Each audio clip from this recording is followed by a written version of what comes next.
नमस्कार, आप सभी का एक बार फिर स्वागत है इस YouTube चैनल पर। प्रिय विद्यार्थियों, आज जो अपन बात करेंगे वो करेंगे अपन अरावली पर्वतमाला के बारे में।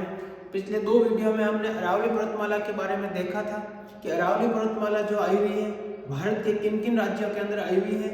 अरावली पर्वतमाला का जो निर्माण हुआ, निर्माण के अनुसार अरावली पर्वतमाला कौन सी पर्वतमाला है, अवस्था के आधार पर कौन सी है। फिर हमने देखा था कि अरावली पर्वतमाला जो आई हुई है हमारे राजस्थान के किन किन जिलों में फैली हुई है तथा अरावली पर्वतमाला की राजस्थान में जो शुरुआत होती है वो कहाँ से होती है और कौन से जिले तक अरावली पर्वतमाला है तथा अरावली पर्वतमाला हमारे राजस्थान के कितने जिलों में फैली हुई है।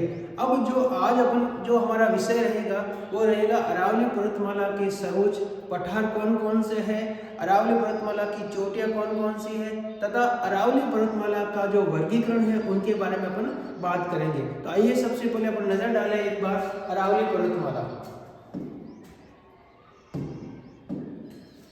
यानी अरावली पर्वतमाला को अपन एक बार सबसे पहले ये समझ लें कि अरावली पर्वतमाला जो राजस्थान के अंदर आई हुई है वो किस प्रकार से है। तो अरावली पर्वतमाला का अपन यहाँ पर लिखे वर्गीकरण कि अरावली पर्वतमाला को मुख्य रूप से कितने भागों में बांटा गया है। तो अरावली पर्वतमाला का जो वर्गीकरण किया गया है वो मुख्य रूप से तीन भागों में किया गया है, नंबर 1, 2 और 3। अब देखिए सबसे पहले अगर अपन नजर डालें, नंबर जो फर्स्ट है इसे अपन कहते हैं आबूखंड। आबूखंड कह सकते हैं अपन, या इसी भाग को हम कह सकते हैं दक्षिण पश्चिम अरावली। और दक्षिण पश्चिम अरावली जो पहला भाग है।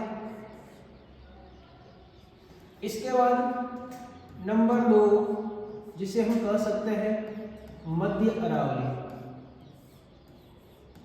मध्य अरावली का जो दूसरा नाम है इसे अपन कह सकते हैं मेरवाड़ा की पहाड़ियां।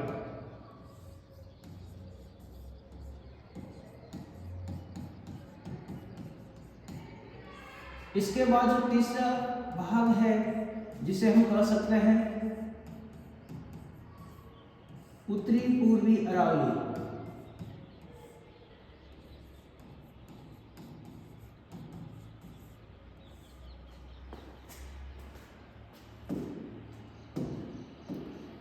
आबूखंड या दक्षिण पश्चिम अरावली,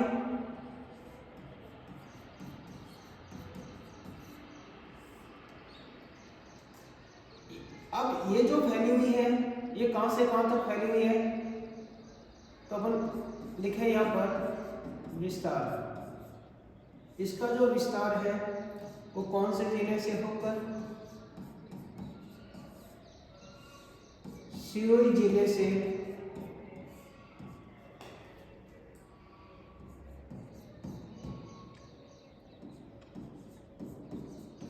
टाटगढ़ तक।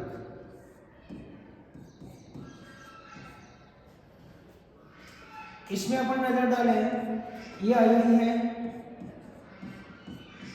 टाटगढ़ से लेकर सांबर झील तक।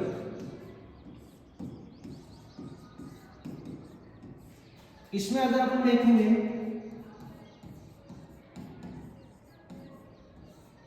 सांबर झील से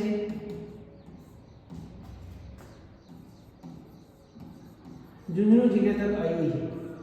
और इसका जो वर्गीकरण हमने देखा था पिछले वीडियो में, हमने देखा था मैप के माध्यम से हमने देखा कि भाई अरावली पर्वतमाला है मुख्य रूप से 3 भागों में बांटा गया है। और जो पहला जो भाग है वो कहाँ से हमने देखा था, पहला जो भाग हमने देखा था कि सिरोही जिले से प्रवेश करती है और टाटगढ़ तक आई हुई है। ये जो उत्तरी, ये कौन सी अरावली है, दक्षिण और पश्चिम अरावली। इसी दक्षिण पश्चिम अरावली को हमने कहा था इसे आबूखंड भी कहा जाता है। और इसी दक्षिण पश्चिम अरावली का जो विस्तार है वो सर्वाधिक है, मैप के माध्यम से हमने देखा था। अब इसमें अपन देखते हैं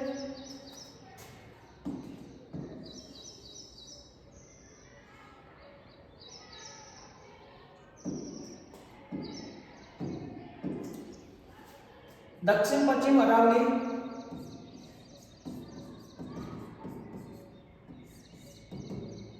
विस्तार,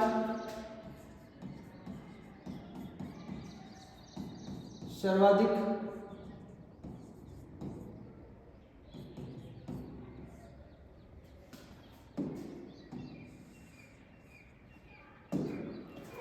इसका जो विस्तार है न्यूनतम है, न्यूनतम विस्तार इसे अपन छोड़ देते हैं। यानी क्वेश्चन क्या लिया अपन ने कि अगर आपसे पूछे कि अरावली पर्वतमाला का जो विस्तार है सर्वाधिक कौन से भाग में है, तो अपन कहेंगे दक्षिण पश्चिम अरावली का विस्तार क्या मिल रहा है अपन को, सर्वाधिक मिल रहा है। फिर इसमें कहा कि मध्य अरावली या मेरवड़ा की जो पहाड़ियां आई है इसका जो विस्तार है वो विस्तार कैसा है, इसका न्यूनतम विस्तार है। अब इसके बाद अपन इसमें आगे देखें कि इन तीनों अरावली पर्वतमाला का सर्वोच्च चोटी कौन सी, यानी सर्वोच्च भाग कौन सा है। कि अगर अपन देखें दक्षिण पश्चिम अरावली का सबसे सर्वोच्च शिखर कौन सा है, मध्य अरावली का सर्वोच्च शिखर कौन सा है और उत्तरी पूर्वी अरावली का सर्वोच्च शिखर कौन सा है। क्योंकि एग्जाम में क्वेश्चन कहीं से भी बन सकता है हमारे लिए, तो अपन नजर डालें। तो अगला जो पॉइंट रहेगा वो रहेगा सर्वोच्च शिखर, और इसका जो सर्वोच्च शिखर मिल रहा है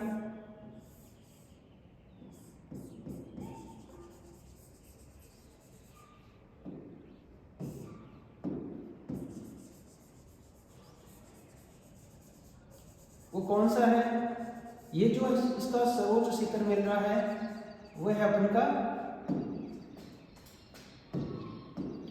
गुरु शिखर।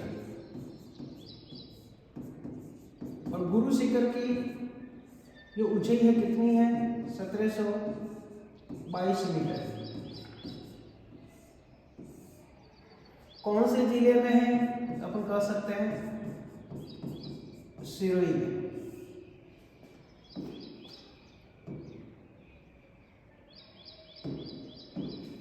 इस भाग में जाएंगे मध्य अरावली में, इसका सर्वोच्च शिखर कौन सा मिलेगा,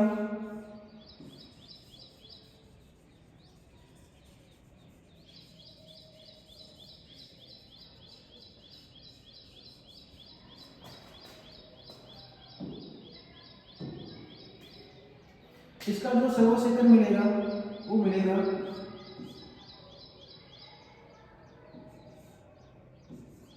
टाटगढ़,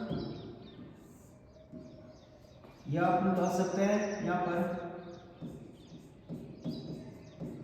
मोरम जी, या अपन कह सकते हैं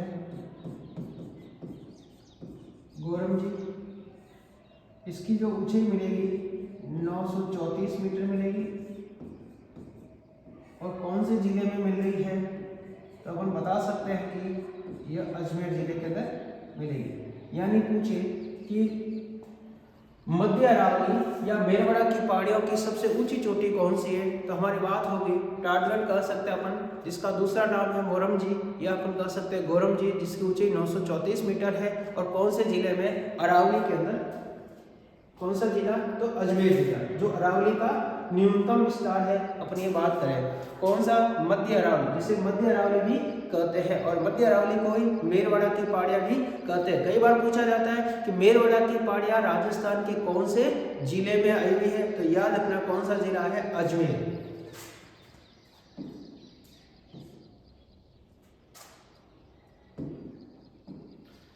फिर जाएंगे अपन उत्तरी पूर्वी अरावली, और उत्तरी पूर्वी अरावली का सर्वोच्च शिखर की अगर हम बात करें तो कौन सा है, तो उत्तरी पूर्वी अरावली का जो सर्वोच्च शिखर मिल रहा है वो है कौन सा, यहाँ पर जो ये चोटी है जिसे कहते हैं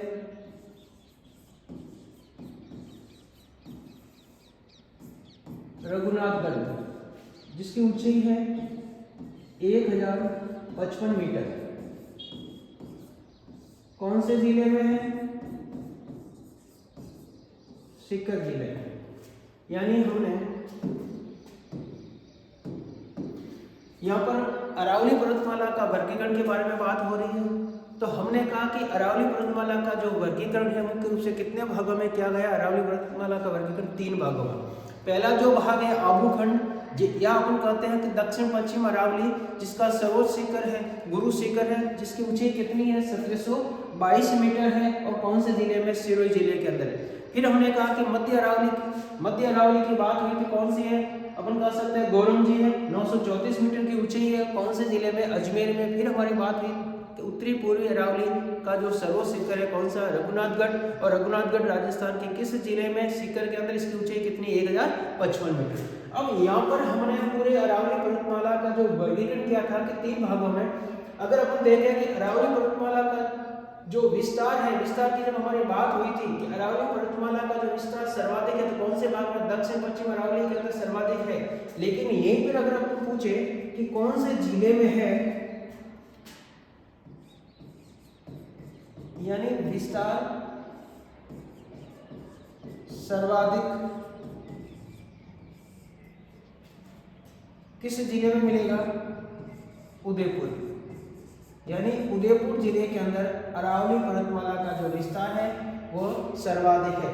अब यहाँ पर अपन एक क्वेश्चन और ले रहे हैं कि मान लीजिए इस क्वेश्चन को देखें अपन कि अपने कहा कि अरावली पर्वतमाला का जो वर्गीकरण किया गया है यहाँ पर 3 भागों में वर्गीकरण किया गया था। तीनों भागों की बात हुई कि कौन कौन से भागों की कौन कौन से सबसे ऊंची चोटी है। लेकिन अगर अपन से पूछे कि हमने कहा कि अरावली पर्वतमाला की सर्वोच्च चोटी कौन सी है, ध्यान से सुनिए, एक क्वेश्चन इंपॉर्टेंट है कि अरावली पर्वतमाला की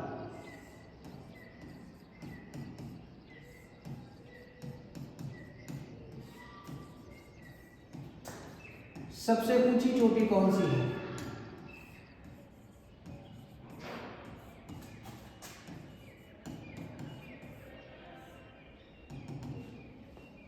अरावली पर्वतमाला की सबसे ऊंची चोटी, तो अपन क्या लिख रहे हैं, गुरु शिखर। सभी को पता है गुरु शिखर 1722 मीटर इसकी ऊंचाई है। कौन से जिले में मिल रही है, सिरोही जिले के अंदर। अब यहां पर अगर पूछे कि राजस्थान की सबसे ऊंची चोटी कौन सी है, तो भी हमारा आंसर यही होगा। लेकिन अगर आपसे पूछे कि मध्य भारत की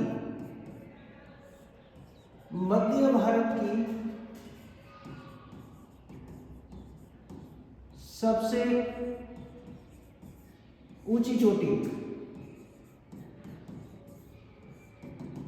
यानी क्या पूछा, हमसे पूछा क्वेश्चन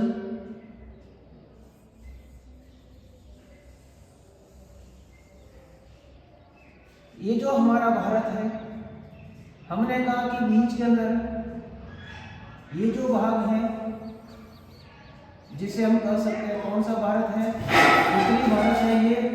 और अगर हम कह सकते हैं कि नीचे वाला भाग कौन सा है, ये जो भाग है आपके कौन सा है, ये है दक्षिण भारत। यानी हमने कहा उत्तरी भारत, दक्षिण भारत, और ये जो बीच वाला जो भाग है इसे हम कह सकते हैं कौन सा भारत है, मध्य भारत। अब आपसे क्वेश्चन लिया हमने, 3 क्वेश्चन ले रहे हैं, याद रखना क्वेश्चन हमारे लिए 3 महत्वपूर्ण है। यहाँ पर हमने पूछा कि मध्य भारत की सबसे ऊंची चोटी कौन सी है, यानी 3 क्वेश्चन बन रहे हैं। अगर आपसे पूछे कि उत्तरी भारत की सबसे ऊंची चोटी कौन सी है, मध्य भारत की सबसे ऊंची चोटी कौन सी है, और दक्षिण भारत की सबसे ऊंची चोटी कौन सी है, और संपूर्ण भारत की सबसे ऊंची चोटी कौन सी है, यानी यहाँ पर राजस्थान के साथ साथ अपन भारत की भी बात कर रहे हैं। यानी 4 क्वेश्चन यहाँ पर अपन ले रहे हैं। तो देखिए कि मध्य भारत की जो सबसे ऊंची चोटी है, मैंने यही क्वेश्चन दिया कि मध्य भारत की सबसे ऊंची चोटी, तो मध्य भारत की जो सबसे ऊंची चोटी मिलेगी, याद रखना यहाँ पर जो चोटी मिल रही है कौन सी, गुरु शिखर, यानी गुरु शिखर राजस्थान के साथ साथ कौन सी, गुरु शिखर राजस्थान के साथ साथ मध्य भारत की भी सबसे ऊंची चोटी है। तो याद रखना, मध्य भारत की सबसे ऊंची चोटी कौन सी है? गुरु शिखर, जो अरावली पर्वतमाला की भी सबसे ऊंची चोटी है, राजस्थान की भी सबसे ऊंची चोटी है। अब इसी के साथ यहाँ पर अगर अपन देखें कि अगर आपसे पूछिए कि उत्तरी भारत की सबसे ऊंची चोटी कौन सी है,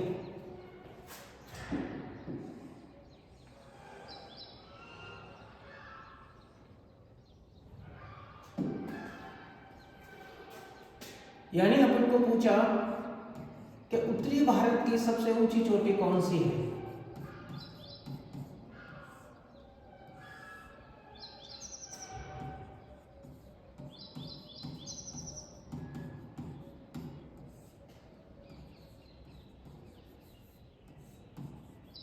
या अपन कह सकते हैं संपूर्ण भारत की सबसे ऊंची चोटी कौन सी है?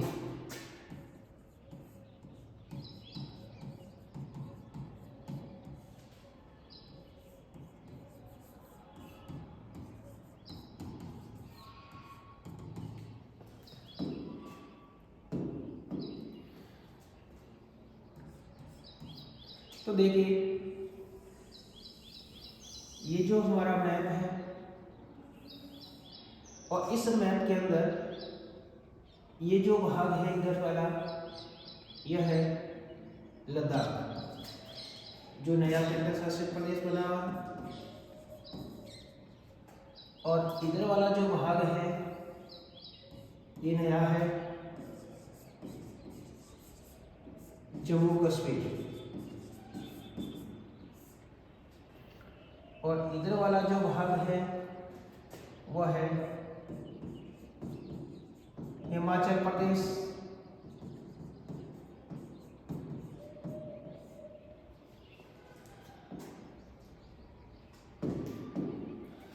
और इधर वाला जो भाग है वो आया हुआ है POK। इधर वाला जो भाग है वो है COK, यानी पाक अधिकृत कश्मीर और चीन अधिकृत कश्मीर। तो बीच वाला जो भाग है जहाँ पे अपन कर रहे हैं कौन सा? लद्दाख। और इस लद्दाख के अंदर आपको पता है ये पूरा का पूरा जो भाग है, यहाँ पर एक पर्वत श्रेणी आई हुई है, यहाँ पर एक पर्वत श्रेणी है। और ये जो पर्वत श्रेणी आई हुई है यहाँ पर, कौन सी पर्वत श्रेणी है ये जो पर्वत श्रेणी है इसका जो नाम है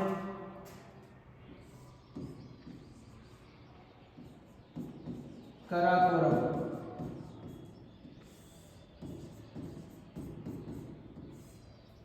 और ये काराकोरम पर्वत श्रेणी है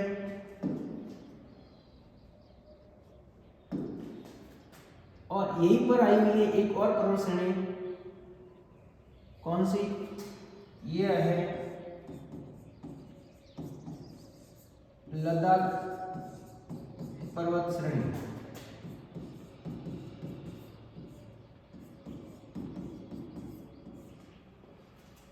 इसके बाद आगे देखोगे ये जो भाग है यहां पर एक पर्वत श्रेणी आई हुई है जिसे कहते हैं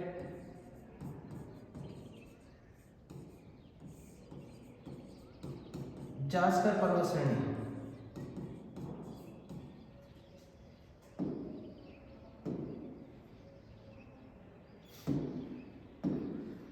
और यहां पर जाओगे ये जो चौथी पर्वत श्रेणी है इसे कहते हैं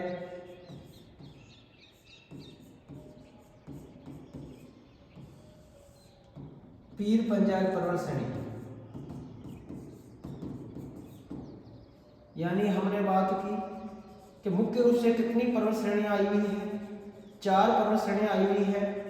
और इन 4 पर्वत श्रेणियों से पर्वत श्रेणी क्या इनका इन चारों पर्वत श्रेणियों का संबंध हिमालय पर्वतमाला से है।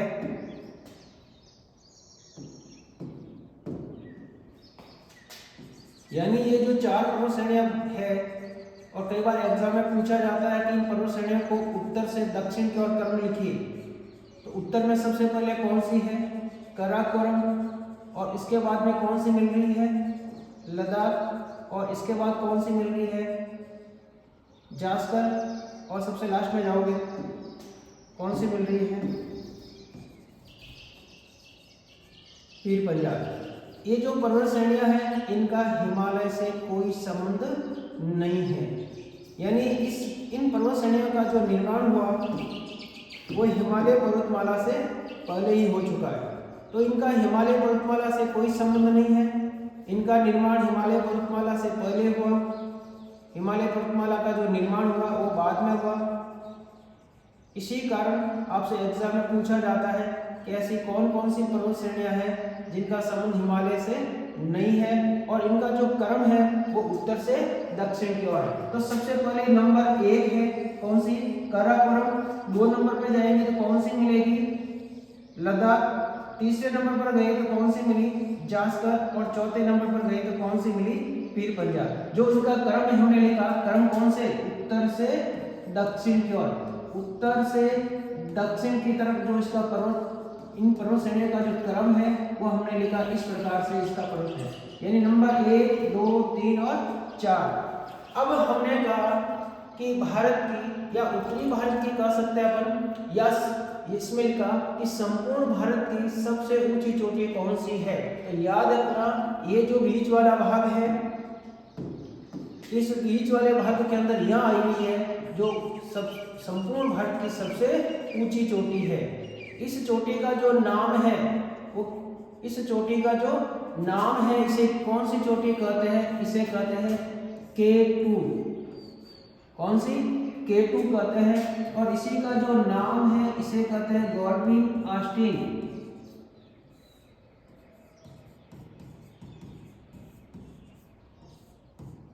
8611 मीटर की ऊंचाई पर है। कहां पर आई हुई है? कौन से केंद्र शासित प्रदेश के अंदर है? लद्दाख, जो उत्तरी भारत के साथ साथ संपूर्ण भारत की सबसे ऊंची चोटी है। याद रखना संपूर्ण भारत की सबसे ऊंची चोटी कौन सी है? तो बात क्या होगी हमारी? K2, जिससे कहते हैं गॉडविन ऑस्टिन, और 8611 मीटर की ऊंचाई पर और लद्दाख में आई हुई है। K2 का मतलब होता है काराकोरम पर्वत श्रेणी में। K2 का मतलब क्या होता है? काराकोरम पर्वत श्रेणी के अंदर आई हुई। कई बार पूछा जाता है एग्जाम के अंदर कि भारत की सबसे ऊंची चोटी कौन सी है, तो क्या बात होगी? K2। और अगर आपसे पूछे कि भारत में हिमालय की सबसे ऊंची चोटी कौन सी है, तो वो चोटी अलग है। कौन सी? कंचनजंगा। उसकी भी अपन बात करेंगे, लेकिन यहाँ पर किसकी बात हुई? K2। और कौन सी पर्वत श्रेणी में है? तो काराकोरम पर्वत श्रेणी के अंदर आई हुई है। और फिर हमने कहा कि यहाँ पर जो पर्वत श्रेणी आई हुई मुख्य रूप से कितनी है? 4 पर्वत श्रेणियां जिनका हिमालय से कोई संबंध नहीं है। इसी के साथ यहाँ पर हमारे जो बात हुई कि उत्तरी भारत की सबसे ऊंची चोटी कौन सी हो गई? आपके K2 हो गई। और कौन से पर्वत श्रेणी में है? तो काराकोरम पर्वत श्रेणी के अंदर आई हुई है। फिर हमने बात की कि मध्य भारत की सबसे ऊंची चोटी कौन सी है? तो मध्य भारत की सबसे ऊंची चोटी की जब बात हुई थी हमारी, तो हमने कहा कि मध्य भारत की सबसे ऊंची चोटी कौन सी है? गुरु शिखर। ठीक है। और अब बात करते हैं कि दक्षिण भारत की सबसे ऊंची चोटी कौन सी आई हुई है, कि जो हमारा दक्षिण भारत है इसकी सबसे ऊंची चोटी कौन सी है। तो देखते हैं इसमें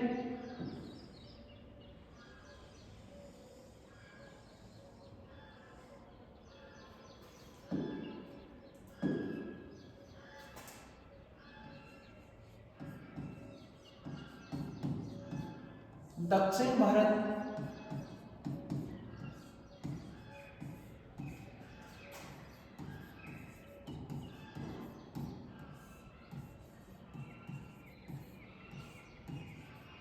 दक्षिण भारत की सबसे ऊंची चोटी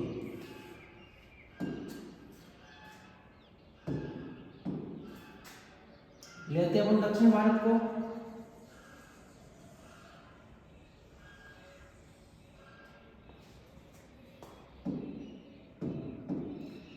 दक्षिण भारत की बात करेंगे अपन, तो यहाँ पर ये जो दक्षिण भाग है कौन सा राज्य आया है? केरल। इधर जो राज्य मिल रहा है कौन सा? तमिलनाडु। तो तमिलनाडु के अंदर अगर अपन जाएंगे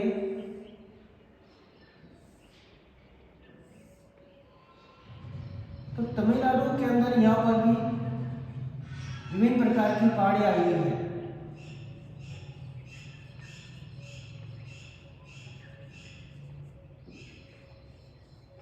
यानी तमिलनाडु के अंदर विभिन्न प्रकार की पहाड़ियाँ आई हुई हैं, खूब सारी पहाड़ियाँ हैं। अगर हम कहें कौन कौन सी पहाड़ियाँ हैं, वाल्मीकि पहाड़ियाँ,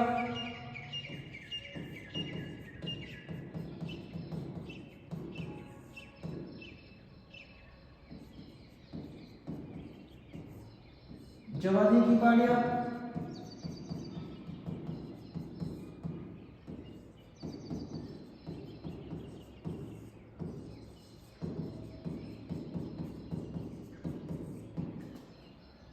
और अगर अपन देखें तो यहीं पे आई हुई कौन सी,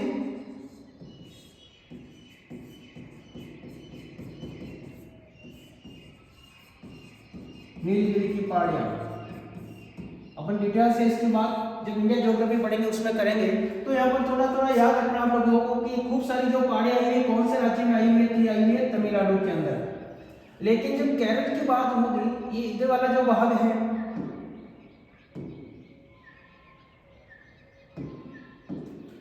केरल के अंदर है, ये जो केरल है, इस केरल के अंदर भी पहाड़ियाँ आई हुई हैं। कौन सी पहाड़ियाँ हैं,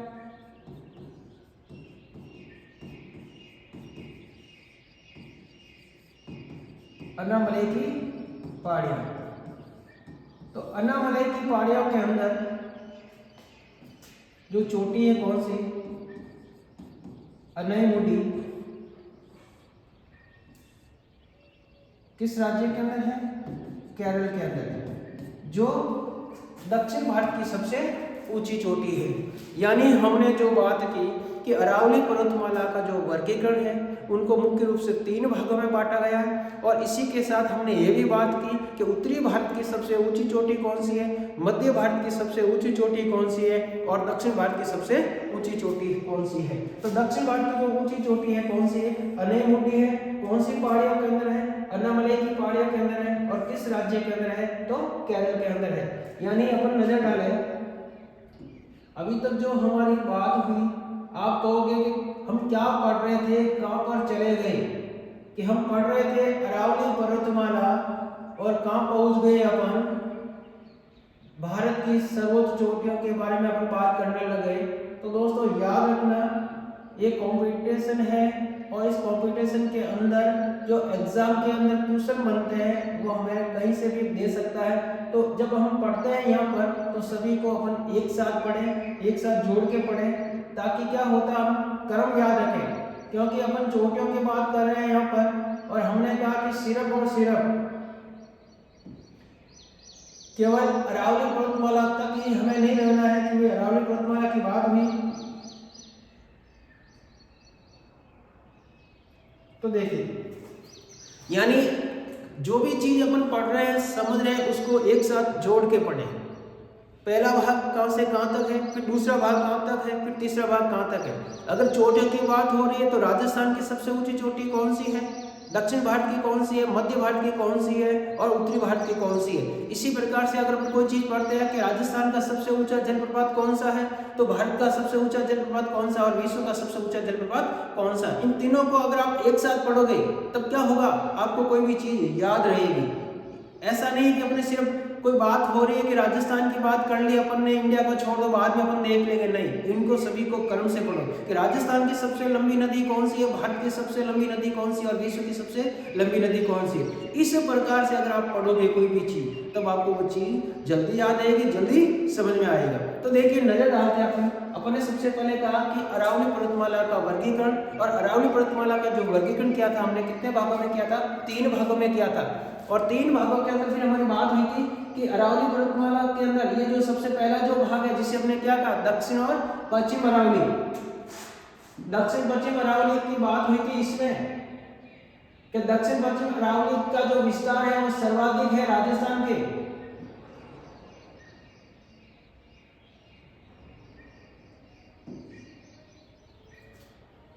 और इसकी सबसे ऊंची चोटी कौन सी मिली थी? गुरु शिखर। तो गुरु शिखर को लेकर हमारी इतनी सारी बातें हुई थी कि भाई गुरु शिखर राजस्थान की भी ऊंची चोटी है और इसकी मध्य भारत की भी ऊंची चोटी।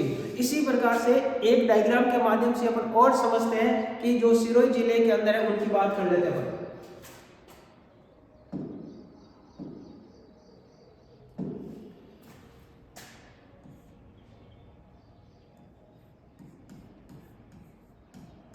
कौन सा जिला?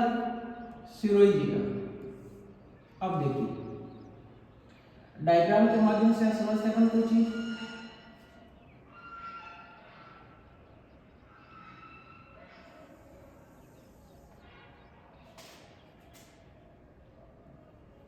यह है कौन सी रोड? आबू रोड।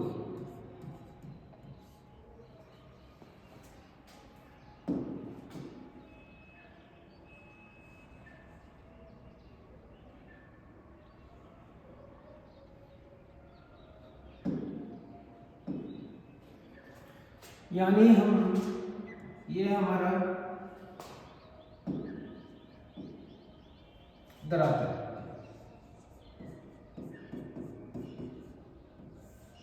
हम धरातल से सीधा ऊपर की ओर चढ़ाई की और ये कौन सी रोड मिली? ये रोड मिली आबू रोड। और यहाँ पर गए, ये मिला माउंट आबू। और माउंट आबू के बाद आप सीधा आगे गए तो यहाँ पर एक भाग मिला। फिर आप यहाँ से आगे बढ़े, यहाँ से आगे बढ़े 135 मीटर की चढ़ाई की। तो यहाँ पर गए तो आपको ऊपर इस प्रकार की टेबल की आकृति मिली। फिर आप रुके नहीं, फिर आप आगे बढ़े तो आगे बढ़े आपको इस प्रकार का एक भाग मिला। वहां से आपने देखा, यानी हम एक डायग्राम बना रहे हैं।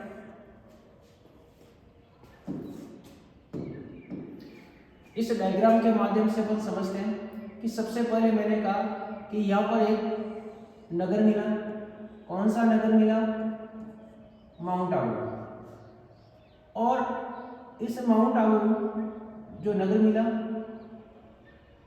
आपने यहाँ पर ऊंचाई ज्ञात की। ये जो आपको ऊंचाई मिली वो कितनी मिली? आपको मिली 1225 मीटर की ऊंचाई पर। यानी आप माउंट आबू पहुंचे। माउंट आबू पहुंचकर आपने घर वालों को फोन लगाया कि मैं धरातल से 1225 मीटर की ऊंचाई पर हूँ। तो घर वालों ने पूछा भाई ऐसा कौन सा स्थान है जहाँ पर आप, तो आपने कहा कि माउंट आबू। तो यहाँ पर पहला क्वेश्चन हुआ, क्वेश्चन भी अपन साथ साथ लेकर चल रहे हैं। राज्य का सर्वोच्च, या हम कह सकते हैं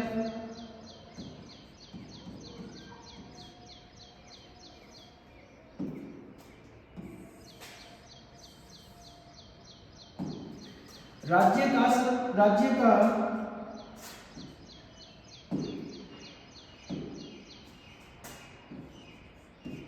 सबसे ऊंचा नगर।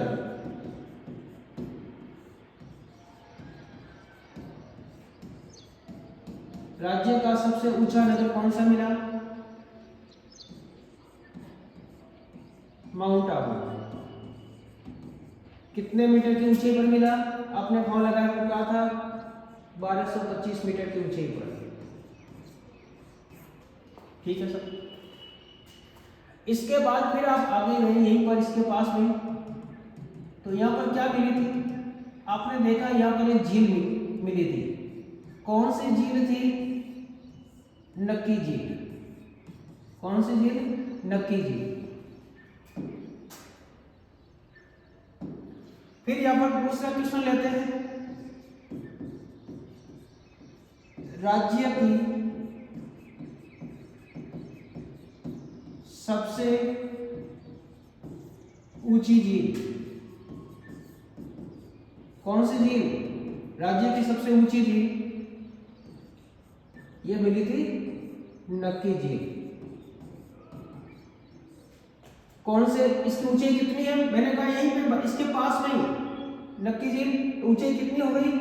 1225 मीटर की ऊंचाई पर है।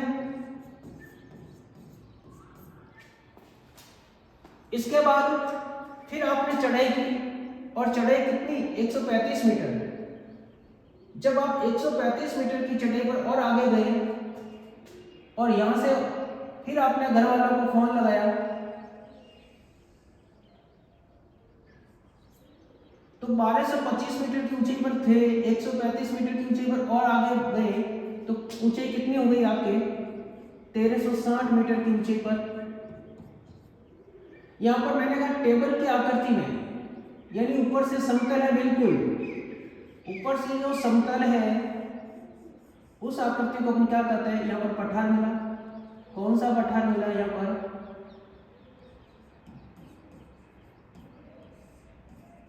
पुड़िया का पठार।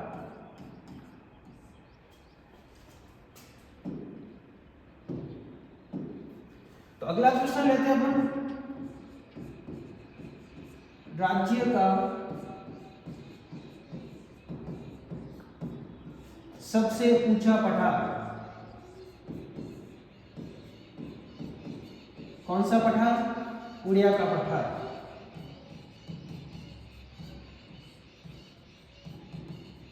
कितने मीटर की ऊंचाई पर? 1225, 135, कितना हो गया? 1360।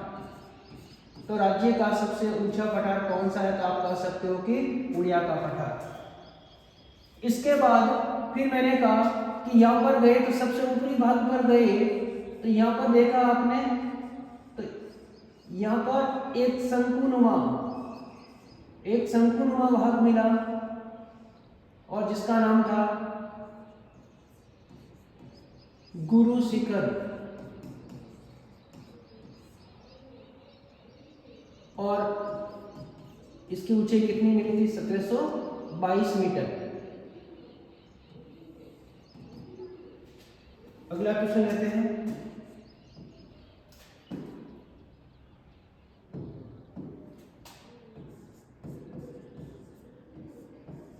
राज्य की सबसे ऊंची चोटी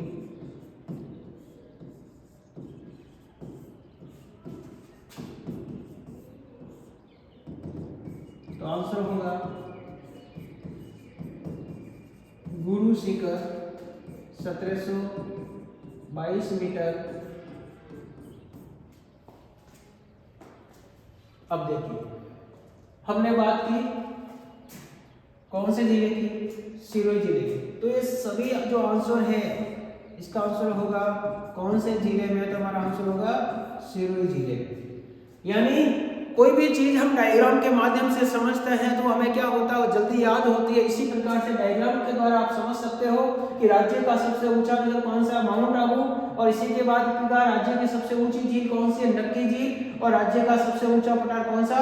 पुड़िया का पठार। और राज्य की सबसे ऊंची चोटी कौन सी है? गुरु शिखर। और सभी जो चारों आए हुए कौन से जिले में आए हुए हैं? तो सिरोही के अंदर आए हुए हैं। याद रखना दोस्तों, यहाँ पर कई बार आप देखते हो कि नक्की झील का जो निर्माण हुआ किसके आधार पर हुआ? इतिहास में आप लोग पढ़ते हो कि देवताओं ने नाखूनों के द्वारा इस झील का निर्माण किया। लेकिन हमारे ज्योग्राफी के अंदर, अपन की जो ज्योग्राफी है उसके अंदर क्या पूछा जाता है कि ऐसी कौन कौन सी झीलें हैं जिनका निर्माण ज्वालामुखी के द्वारा हुआ? तो ये इस झील का जो निर्माण हुआ किसके द्वारा हुआ? ये ज्वालामुखी के द्वारा निर्मित झील है। यानी राजस्थान में ऐसी कितनी झीलें हैं जो ज्वालामुखी के द्वारा निर्मित झील है? तो नंबर 1 तो कौन सी है आपके? नक्की झील। उस कौन सी झील है? अजमेर के अंदर पुष्कर जो झील है। इन दोनों झीलों का जो निर्माण हुआ किसके द्वारा हुआ? ज्वालामुखी के द्वारा हुआ। इस प्रकार से हमने बात की, डायग्राम के माध्यम से हमने समझने की कोशिश की। आगे की बात अपन अगली कक्षा में करेंगे। तब तक